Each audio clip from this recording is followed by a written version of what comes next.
Good afternoon, everybody, and welcome to our seventh and final edition of the Financial Health for Tribal Producers. This webinar number 7 is Making Goals Happen for Your Operation. It's a culmination of the different websites or the webinars that we did prior to this. And again, a reminder, this series was funded by the Western Extension Risk Management Education Center in Washington State University, and they're funded out of the National Institute of Food and Ag and the U.S. Department of Agriculture.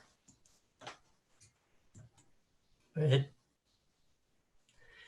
Project team of this is Dr. Ruby Ward, is professor at Utah State University, and I'm Trent Tiggerstrom. I'm the Associate Director of Tribal Extension at the University of Arizona. And Vicki Hebbs, University of Nevada, Reno, and a rancher in South Dakota. And then Juan Arias is the University of Arizona and the San Carlos Tribal Extension Agent. And we also acknowledge our past participants to help with the development of the material. And this is a program that's developed between those 3 institutions, as you see here: Utah State University, Arizona, and University of Nevada Cooperative Extension, Reno. Ed.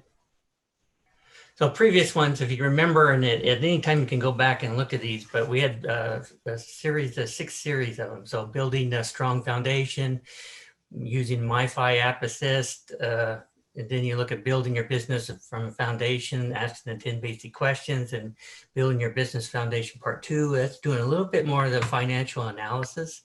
And all these PowerPoint presentations and the tools that you're going to see at the end will be available for you. Okay.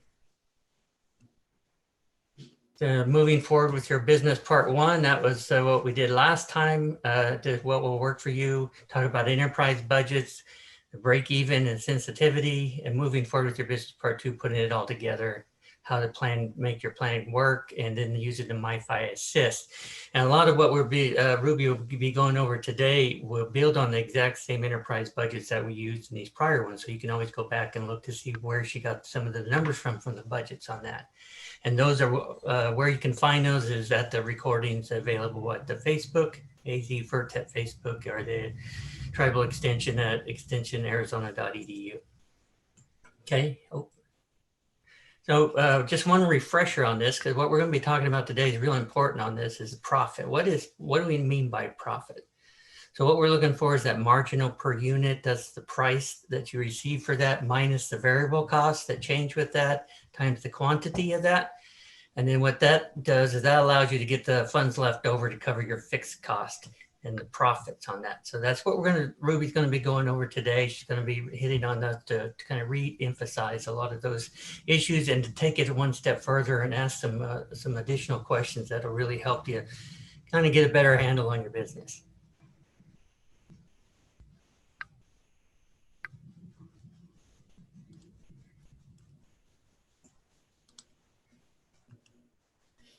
Okay, so the other part that we're going to do this is basically looking at this as a budget. And then we look at this as your money flows in.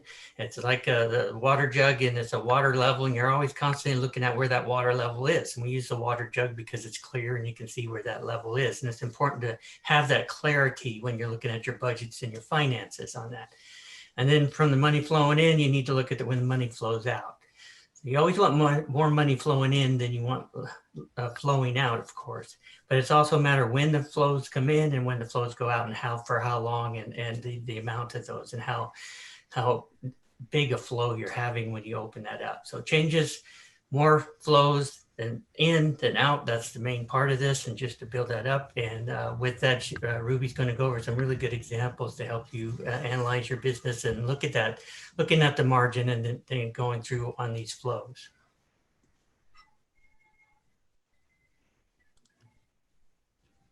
Okay, and then so we're going to interpret that. One of the other pieces that we were talking about the last time as well is just where you fit in this whole profitability, and when you're subject to interpretation of agricultural market signals.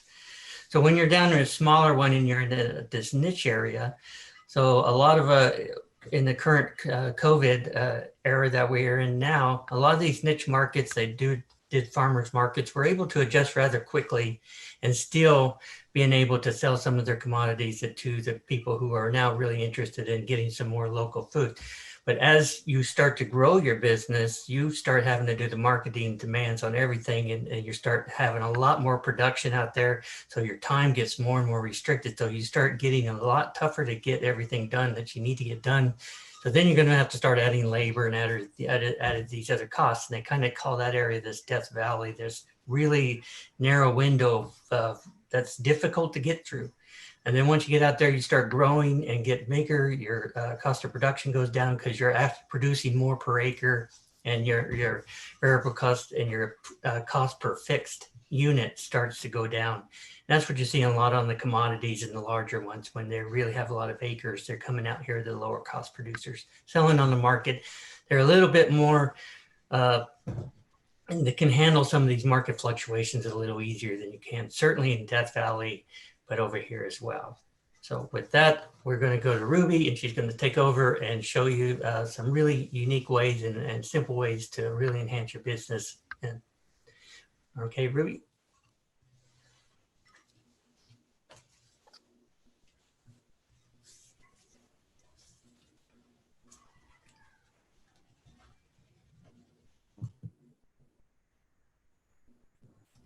You're muted, Ruby.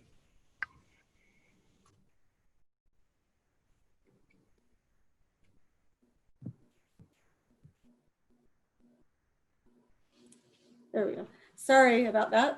I was having my own little conversation, but I think it'd be better if we had a conversation together than me having my own personal one. So when we start to do this, we have information from what's happened in the past. So we want to start with information from the past, and then we want to use that to help plan for the future and create those goals for the future of where we want to be to and how we can get there. And so we always start with what's in the past. We're going to go over, and I'll show you the 5-line income statement in a couple of slides. But so we're going to start with that in the past, and that's just how we're kind of organizing some of our past information. If you're starting a new operation, there are places online that already have some budgets. Look for enterprise budgets. Arizona has quite a few. There's some on the extension, Arizona Tribal Extension website, also on the Arizona Agriculture AgriCon. There's some printed budgets there. There's just some different places, and you can sometimes find them online too. So, but make sure when you're taking a budget from somewhere else that there are some regional differences, and even sometimes within the same state, you can have quite different regions and different growing conditions and operating conditions. So make sure that you're adjusting for those types of things. But yeah, that's a good point, Ruby, because like in Arizona, we have the desert region, and then you can be up in northern Arizona on the Navajo Nation and stuff, and you get snow and wind. So it's a good point. Good to point it out. That's true.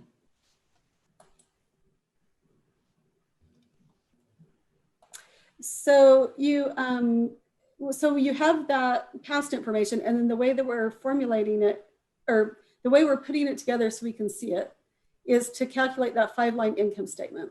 And I'll show you that on the next slide. But before we go there, I just want to kind of back up and remember, Trent brought those up a little bit at the very beginning of the webinar, and we've done them in other webinars in this series. But variable cost and your fixed cost or your overhead behave really differently. And so there's a reason why we're separating those out, especially when we're making plans, because the variable costs, if I add one more cow, those are going to go up. I'm going to have to feed the cow a little bit more. I'm going to have to maybe give the cow some shots, some other types of things that it's going to cost some extra expense just every cow that I add to my herd. But fixed costs, your overhead, isn't necessarily going to change when you add just one, but that doesn't mean it would never change, because if you start to get quite bigger or do some other things, there's reasons it can change, but it doesn't change per animal. The variable cost will change per animal. The fixed costs are going to be more stable, but they will change if you make some big changes to your operation. So if I have another animal, I'm going to have my variable cost change, but probably not my fixed cost. But if I buy something like a trailer, that wasn't a per animal charge, that would be like a fixed cost would get bigger. And so that's why we want to separate those out, because they just behave differently. And so we're making plans.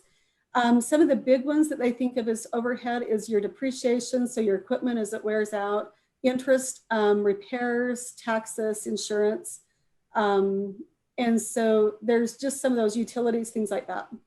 So you want to take those, that information and then divide it by the cells so that you have the percent. And when you do that, and I'll show you this on the next slide, so it'll be a little bit easier to see. But that gives us kind of like the percent of every dollar that's coming in for cells that's going for these different things. And that's going to help us really be able to use that information to develop those goals and develop that plan going forward. And so here's the example of your 5-line income statement. And this is based upon a 50 cow herd with a 75% calving rate. And we used the more detailed budget that these numbers came from are available in the previous webinars. And also there's an Excel file with some tools on it that's with this webinar series. And there's the example budget on that Excel file too. So for this 50 cow herd, when we sold our calves and our culls, it comes out to be $27,600. And then the variable cost, $16,600. So that leaves us with a gross margin of just under $11,000. And then that $11,000 is used to cover our fixed cost and our overhead, then also pay for our profit, and then the remainder is our profit. And so in this case, we have $7,200 of fixed costs, and so that leaves us with $3,790 in profit. And so as we use, this is what's happened in the past, but now that we have this type of a structure, we can use it to plan for what's our goal, what do we want to go to. And so this next column is just taking that and converting it to percent. So your cells are 100%, and then of your variable costs are 60%, and your gross margin is 40%. And so that gross margin of 40%, one way to interpret that is for every $100 of cells, you get $40 out of that that's going to be able to go towards your fixed cost and your profit.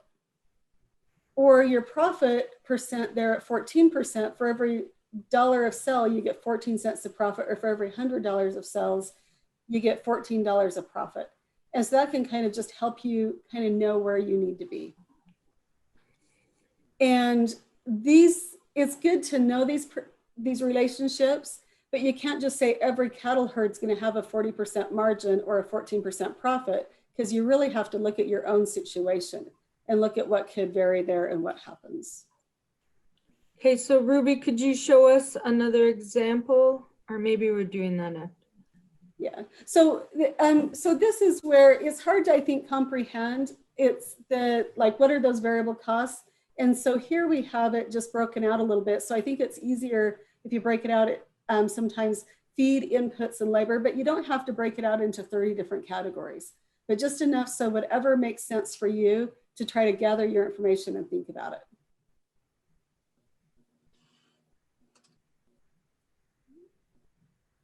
And so, so that's all the past information. But now we're really kind of saying, okay, we've gathered our past information. We're now ready to really think about going forward. So we're creating that budget. And when you take that past information to create your budget, it sounds a little weird, but you start from the bottom up. So you really start with what you're desired to draw. And the draw is how much do you want to take out to have for your family? What do you want to take, out of the business, out of the farm or the ranch, so that you can actually use it in your family? And so we start with that amount. And then we add, if you have loan payments, you can add the principal portion. And that will tell you what we need to make in 2020 as total profit to be able to have that plan work. And then we add our fixed cost to that profit and divide it by the gross margin. And that will tell us how much cells we need to have. And again, it sounds complicated here, but we've got a little, we've got it set out in the next slide so that you can do it more easily. Or I guess it's 2 more slides. And then from there, we can determine the break even. So, so here we are. So this was that 5-line income statement. And this is where I was going to say, these are the numbers that we're taking from that to look at what we need to make those plans for the future. So 40 cents out of every dollar is available to cover our fixed cost and profit. And our fixed cost and profit, we have $7,200 of fixed cost, and then our profit was $3,790.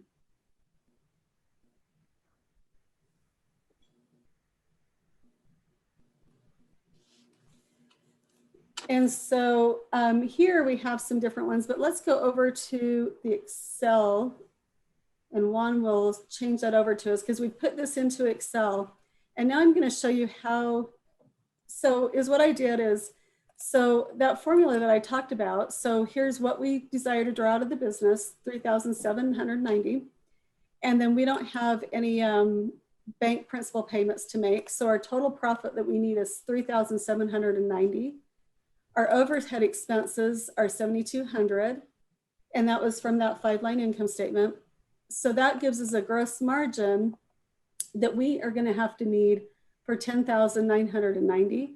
And then because we had a 40% margin, we just take this 10,990 divided by our 40, and that says we need sales of 27,475. So that's what happened in the past, and that's just what's happened last year, but we just put it in a little bit different format here. Ruby, what if we desire to, like as a producer, desire to draw $5,000? What would that look like? So let's just try it out and see. So we want 5,000 we want to draw out, and we'll just assume that our overhead stays the same because the overhead didn't change per animal, so we can get a little bit bigger and not have that make a difference. And then you see this down here, that's going to look like that just because this cell is empty. But once we type in our margin here, then it'll actually make the calculation. So you're going to need 30,500 in order to get the 5,000 profit. And this doesn't tell you how to do it, right? This just tells you where your goal needs to be. But then you can go back through and say, well, how many animals would that be selling them? Is, you know what I mean, or what price or what weight? And you can start to just kind of play. But this gives you a target to start to look at that, and maybe a way that it's easier to look at it than just say, well, I want 5,000, but not really knowing quite how to get there. Next, can we do a goal of maybe 10,000? Maybe not in the very first year, but in a couple years, and what that looks like. So.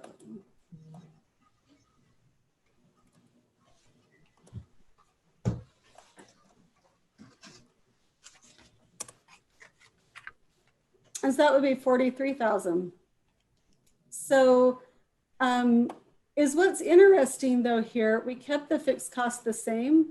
And I think it's nice to be able to see multiple things side by side, but we more than doubled our profit there, but we didn't have to more than double our sales. Right. Yeah, that's a good point. Because our fixed cost stayed the same. Yeah. Okay, so let's look at that. What if in last webinar we talked about you're starting to grow a little bit, so maybe we're in the 5,000, 10,000, somewhere in there. But our neighbor, we were borrowing our neighbor's trailer, but we decided we need to purchase one now. So we're going to add a principal payment to this on that trailer that we need. So how much? So I think, so there's a couple ways you could put this in there. Technically, so this isn't how we're going to do it, but I'm just going to tell you technically so you know that I'm lying to you just a little bit. So technically, accountants would say the part of that payment, so I think the trailer is going to be about $300 a month. So that's going to be about $3,600 a year, is what we found out. But part of that is interest and part of that is principal. So an accountant would say, because of taxes and all sorts of things, we would put the principal part up here, and we would put the rest of the payment down here.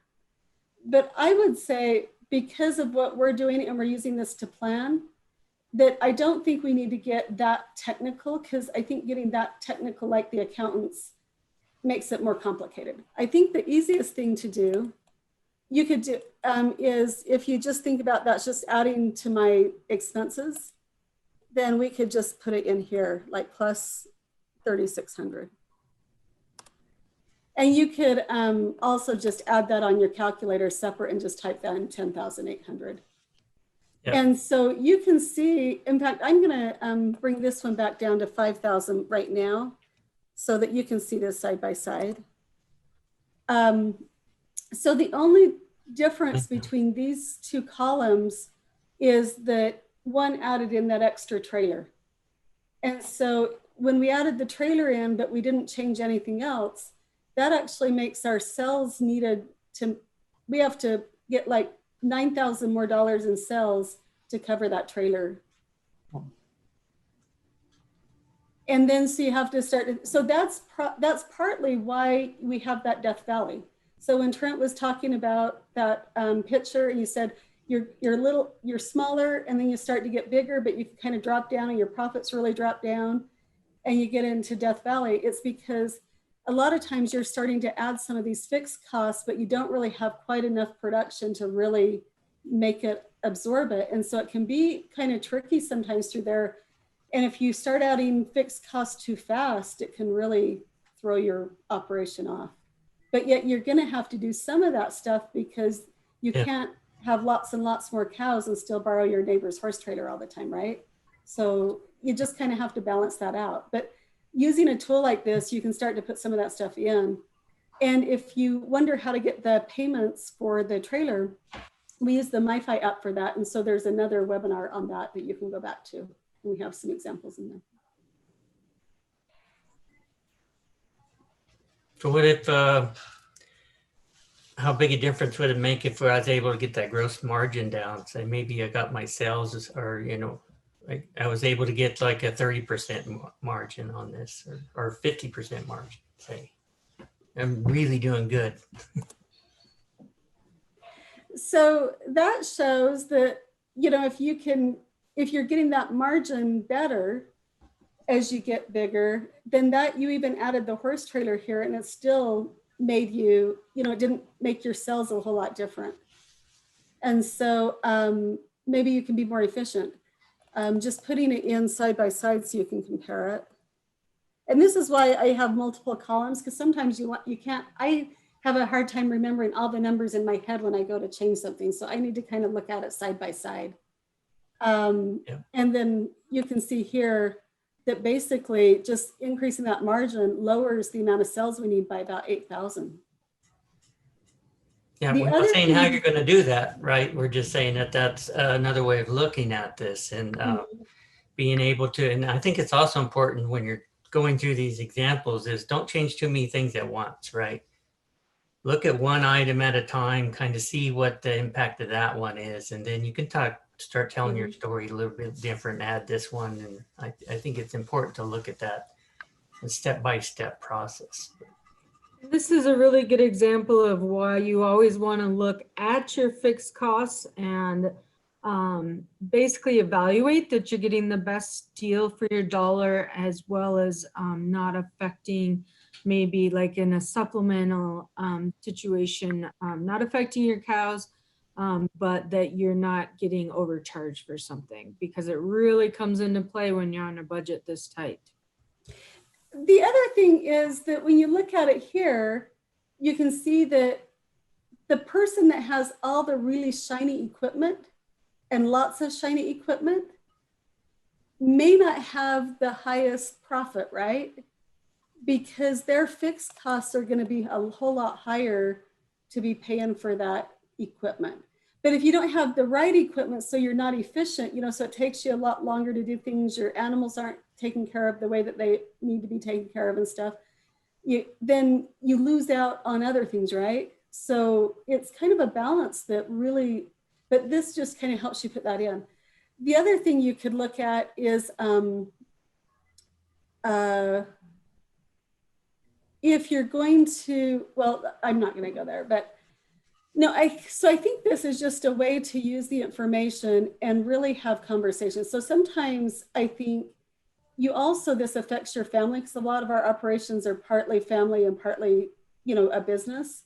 And so when you have something like this, and there's both the spouses, or, you know, if you have a partnership or something, this also gives you a way that you could start to look at a few of these things and talk out what is our plan and what should our plan be, and what are we wanting to do. So, you know, I really think we need to add the trailer, but that means that we might have to not take as much out of the business for a year or so to help, cover that.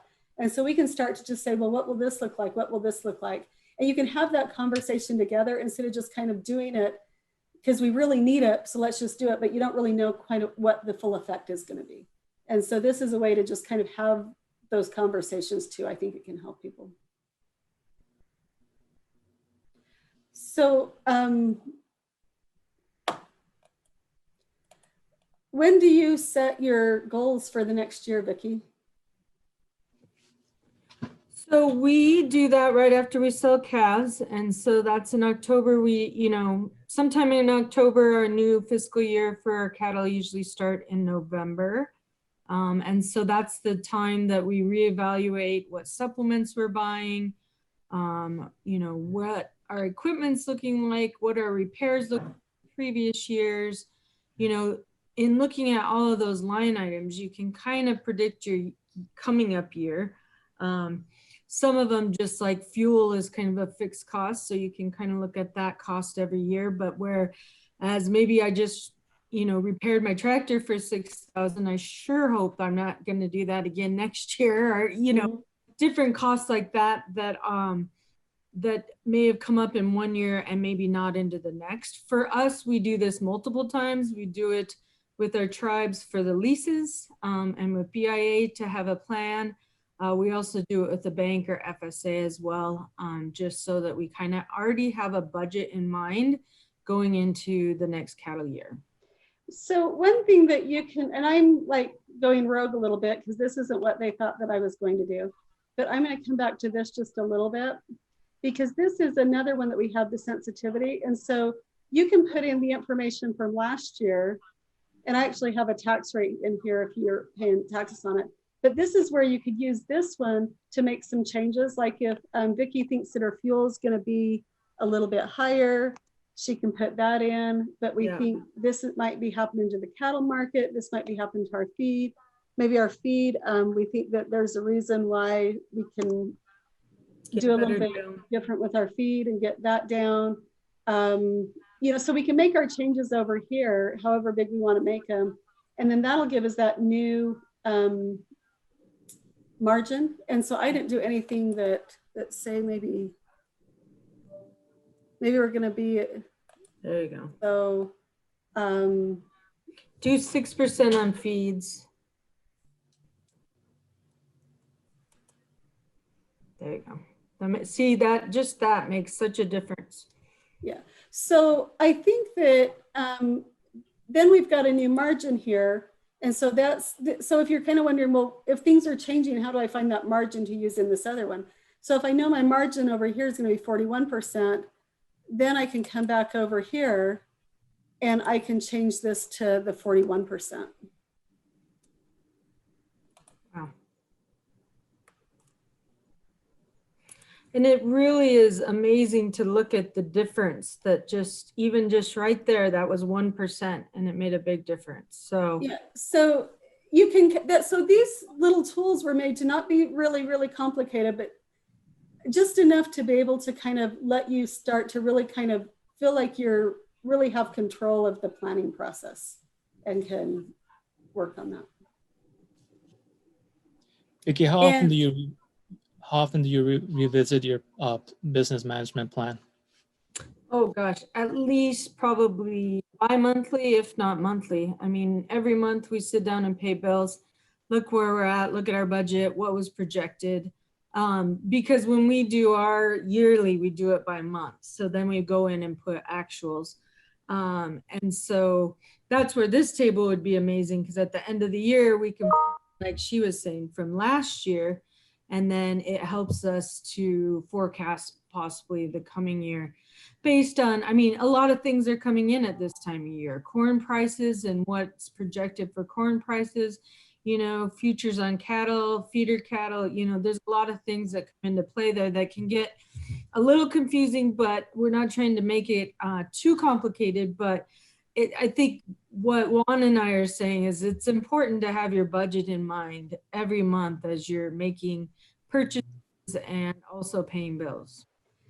And it's one of those things, I think we can go back to the PowerPoint now, but I think you get the idea of how you can use this. And so, let me move it.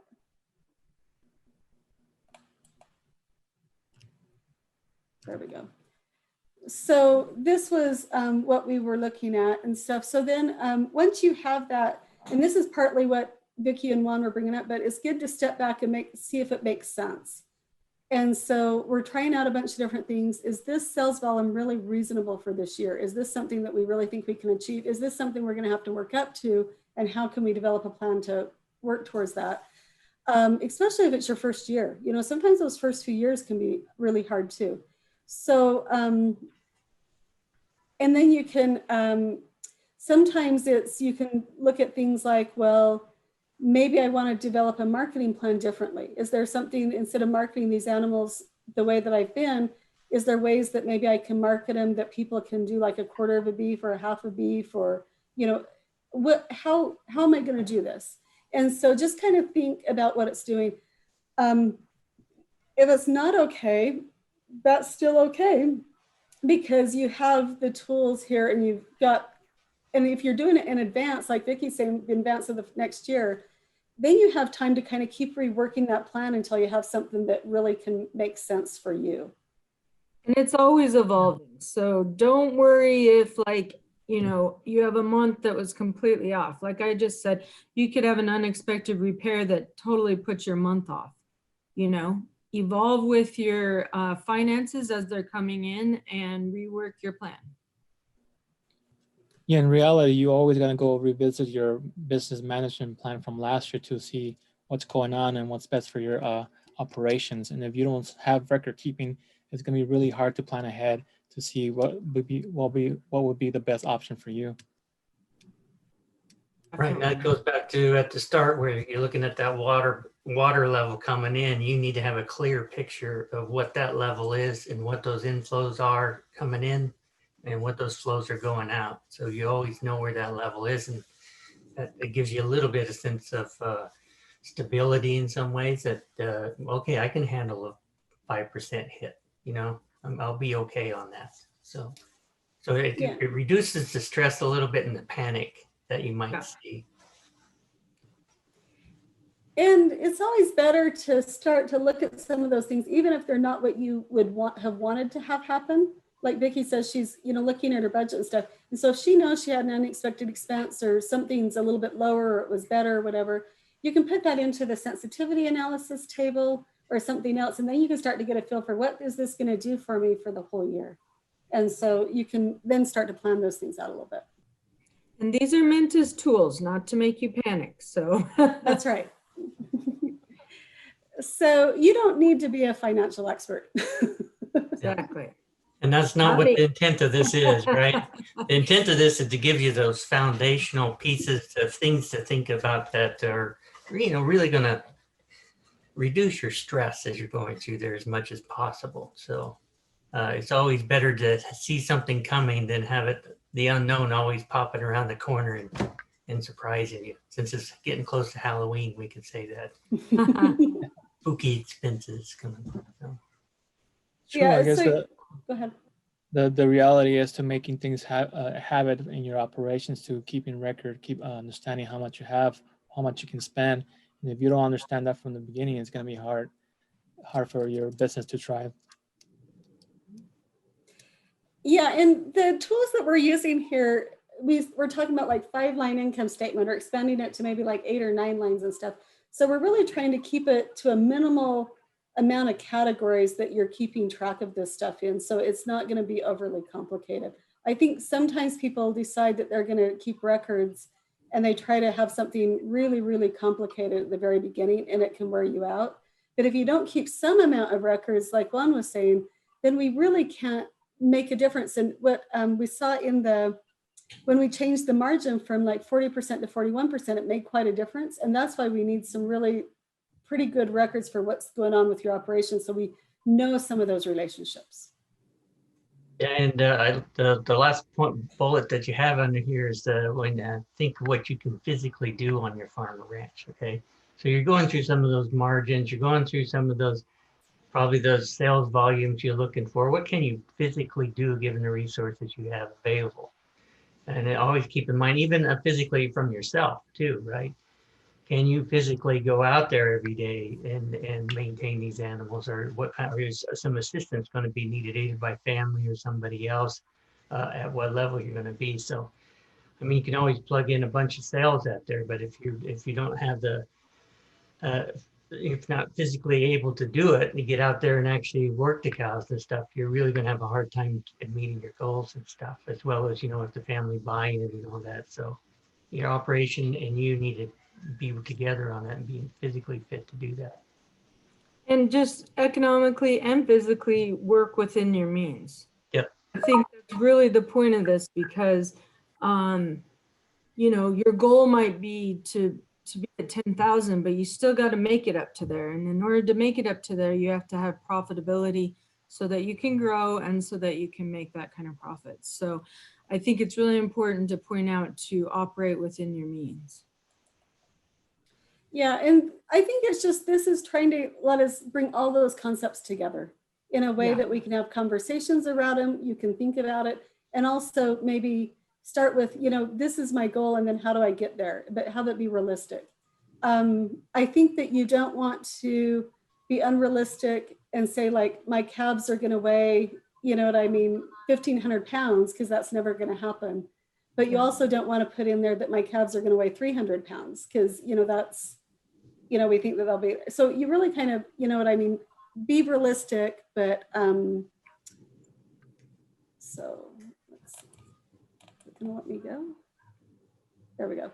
So, just in conclusion, I think there's possibilities exist. I think there's pathways to be able to make stuff work, but it's not always easy.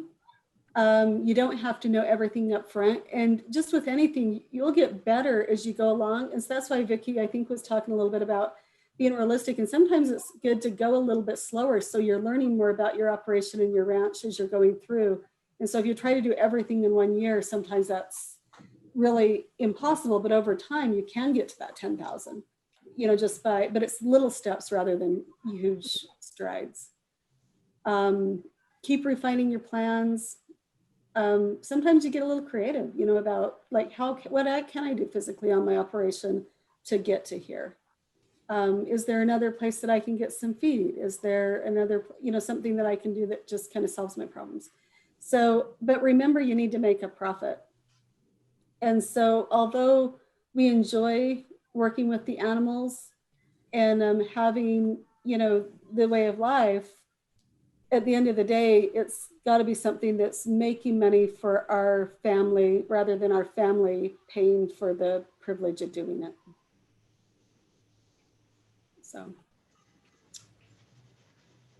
So this is just a summary of the resources that we've put together for the series. And again, the recordings and the slide sets are going to be available either on the Facebook or the Arizona Tribal Extension website. The Excel tools. So Excel was what I was using to look at, change the numbers around and stuff. So that's going to be there too. And we've got the sensitivity that allows you to do percentage change differences. The sales dollars needed was where we were looking at the 5,000 profit goal, the 10,000 profit goal, and it'll tell me how many sales dollars I need to get that to that goal. The 5-line income statement, the 5-line income statement expanded, and then also the budget template for that 50 cow herd with the 75% calving rate. So that's on there too.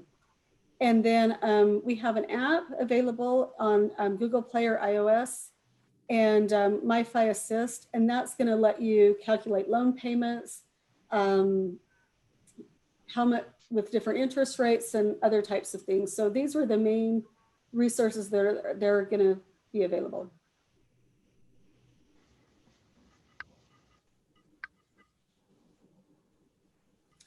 So I would add in to all these tools here. They'll work for if you're looking at a farm too. Your budget's going to be slightly different, but the concepts are the same. So if that's what you're interested in doing, then you could look at that as well. So it's just a matter of changing, looking at your variable costs, looking what your sales is instead of calves or pounds of beef. It could be your vegetables or whatever that would be. So, but the concepts are the same. So that's what you want to look at. So I think that is everything. I don't know if we have any questions that are in the chat box that we need to clear, but again, all of this information is going to be available on the Arizona Tribal Extension website or the Arizona FERTEP Facebook page. And thank you for joining the webinar series. And I hope you've had as much fun as we have. And Thank if you.